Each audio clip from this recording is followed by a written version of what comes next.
వైశాఖ మాసం ఈరోజు 10వ రోజు.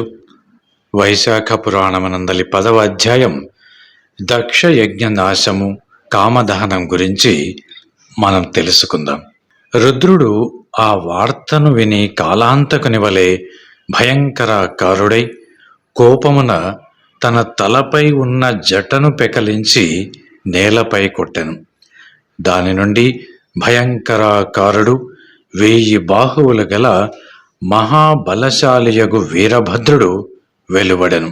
అతడును పరమేశ్వరునకు నమస్కరించి, నన్ను సృష్టించిన కారణమును తెలుపమని చేతులు జోడించి అడిగాను. పరమేశ్వరుడును, నా భార్య వినజాలని రీతిలో నన్ను నిందించిన ఆమె శరీర త్యాగమునకు కారణమైన దక్షుని సంహరింపుము అంటూ అనుమతినిచ్చెను. భూత సంఘములను వీరభద్రుని వెంట వెళ్ళమని పంపెను. ఇట్లు పరమేశ్వరుని ఆజ్ఞ పొందినటువంటి వీరభద్రుడు అతని వెంట వెళ్ళిన పరివారము యజ్ఞశాలను చేరి అచ్చట ఉన్నటువంటి దేవతలు, రాక్షసులు, మానవులు మున్నగు మహావీరులు అందరినీ కూడా వారు కొట్టిరి. సతీదేవి మాటలకు నవ్విన సూర్యుని దంతములను వీరభద్రుడు రాలగొట్టెను. సతీదేవి మాటను సతీదేవిని పరిహసించుచు ఎవరు ఏ అవమానమును చేసియుండెరు వారిని ఆయా అవయవమును వీరభద్రుడు నాశనము గావించెను.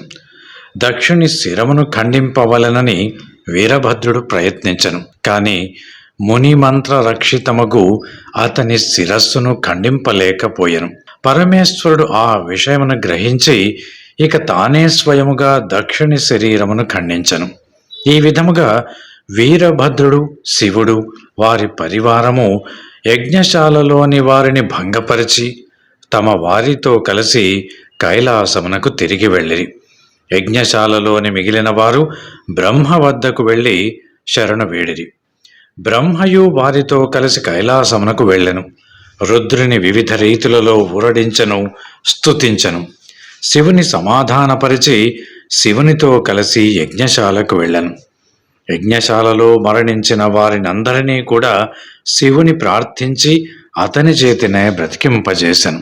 శివుడును దక్షుని అవినయమునకు శిక్షగా, బ్రహ్మ ప్రార్థనకు గుర్తుగా దక్షునకు అజ అంటే బ్రహ్మ మేక ముఖమును అమర్చి బ్రతికించను.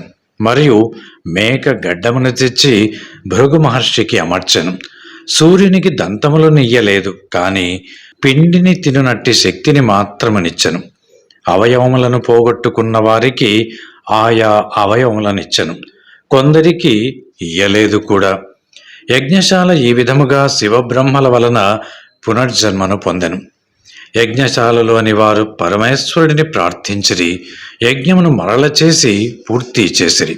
యజ్ఞము పూర్తి అయిన తరువాత అందరూ తమ తమ స్థానములకు వెళ్ళిపోయిరి. శివుడును భార్య వియోగమునకు దుఃఖితుడై గంగా తీరమున పున్నాగ వృక్షము క్రింద తపమాచరించుకొనుచుండెను. దక్షిణి కుమార్తెయగు సతీదేవి శరీరమును విడిచి మేనా హిమాచలముల పుత్రికగా పుట్టి పెరుగుచుండెను. ఈ సమయమున తారకుడు అన్న రాక్షసుడు తీవ్ర తపమును ఆచరించి బ్రహ్మను మెప్పించెను. శివుని పుత్రుని వలన తప్ప మరి ఎవ్వరి వలన మరణము లేకుండునట్లు వరములను కూడా పొందెను. పరమేశ్వరునికి భార్యయే లేదు, మరి పుత్రుడు ఎట్లు కలగను?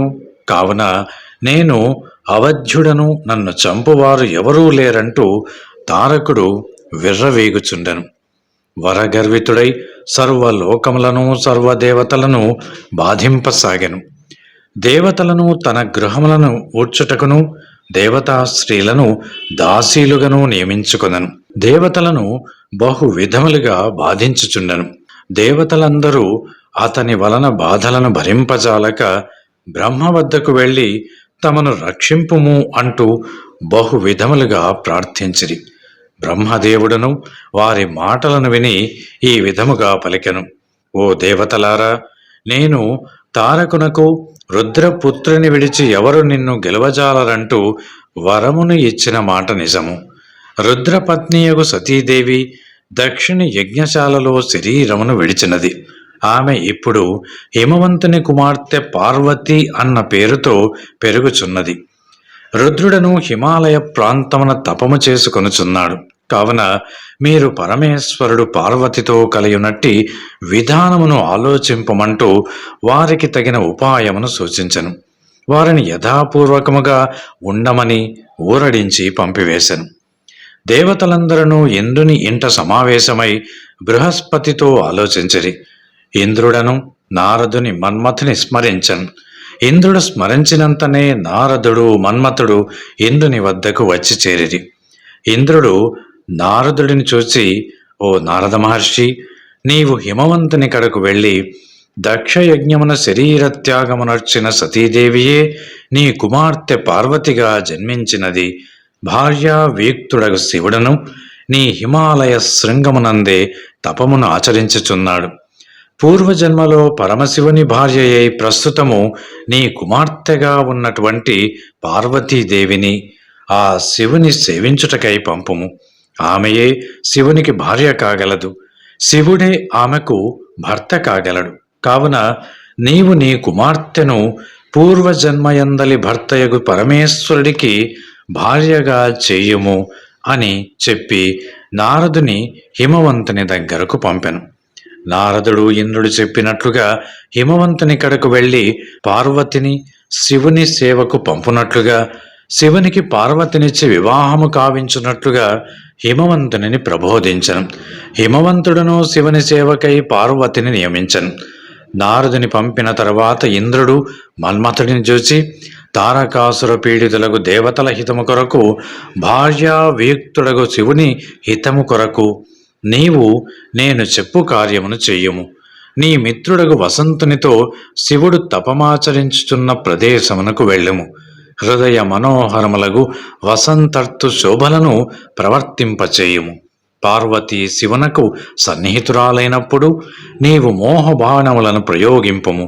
శివ పార్వతులకు పరస్పర అనురాగము కలిగి వారిద్దరికి నీ సమాగమం ఏర్పడినచో రుద్రపుత్రుడు జన్మించి తారకాసుర వధ జరుగును. దేవతలకు పరపీడనము కూడా పోవను. ఈ ప్రకారముగా చెయ్యుము అంటూ వానిని పంపివేచను. మన్మథుడును ఇంద్రుని ఆజ్ఞను పాటించి మిత్రుడగు వసంతునితోనూ భార్యయగు రతీదేవితోనూ మలయానిలాది పరివారముతోనూ శివుడు తపమాచరించుచున్న చోటికి వెళ్ళను. ఆ కాలమున వసంతకాలము. ఆ ప్రాంతమున విజృంభించను. ఆ ప్రాంతమంతయును బహువిధ పుష్ప సమృద్ధము, మలయానిల బహుళమయ్యను. ఆ సమయమున తనకు పూజా పుష్పములు మున్నగు వానిని సమర్పింపవచ్చినటువంటి పార్వతితో శివుడు సంభాషించుచుండెను. మన్మథుడును శివ పార్వతుల సమాగమునకు ఇదియే తగిన సమయము అని తలచెను. శివుని వెనుక భాగమున చెట్టుచాటున నిలుచుండి ఒక బాణమును ప్రయోగించెను. మరల ఇంకొక బాణమును ప్రయోగింప సిద్ధముగా ఉండెను. శివుడు తన మనస్సు చలించుటను గుర్తించెను. కారణము ఏమి అని విచారించెను. నిశ్చలమైన నా మనస్సు ఈ విధముగా చంచలమగుటకు కారణమేమి? నాకు ఎట్టి చాంచల్యమును కలిగించిన వారెవ్వరు? విచారించి నలువైపులా శివుడు పరిశీలించెను. బాణప్రయోగమును వనర్చినటువంటి మన్మథుడిని చూచెను. తన చూపును పార్వతి నుండి మరల్చెను. మన్మథునిపై నిటలాక్షుడు తన నుదుట ఉన్నటువంటి మూడవ కన్నును తెరచెను. లోక భీషణమైన ఆ శివుని నేత్రాగ్ని మన్మథుని వాని ధనుర్బాణములతో దహించి వేసెను. తమ కార్యం ఏమియగునోనని చూచుచున్నటువంటి దేవతలందరూ భయపడి కకావికలై పారిపోయిరి. వసంతుడు, మన్మథుని భార్య రతీదేవి శివుడు తమను కూడా శిక్షించునేమో, ఆ శిక్ష ఎట్లు ఉండునో అని భయపడుచుండిరి. పార్వతియు భయపడి కనులను మూసుకొని దూరముగా వెళ్ళిపోయెను. శ్రీ సన్నిధానము యుక్తముగాదని పరమశివుడు అంతర్ధానమయ్యెను.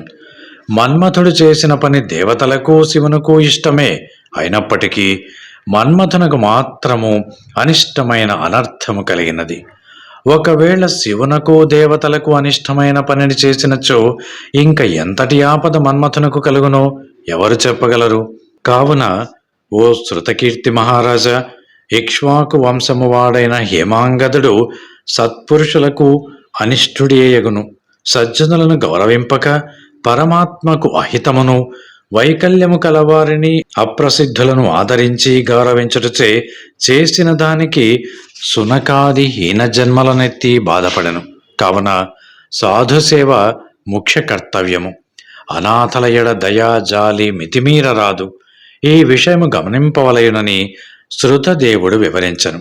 పరమశివుని కనిష్టమును చేయుటచే మన్మథుడు ఆ తరువాతి జన్మయందును కూడా బాధలు పడెను. పరమ పుణ్యప్రదమైన ఈ కథను రాత్రి కాని పగలు కాని ఎవరు విన్నను జన్మ మృత్యువు ముసలితనము మున్నగు భయముల నుండి విడువబడదురు. అనగా వారికి జన్మాదుల వలన ఎలాంటి భయము ఉండదు అంటూ శృతదేవుడు శృతకీర్తికి వివరించను. 10వ అధ్యాయం సంపూర్ణం. Thanks for watching. Please comment, like, share and subscribe our channel.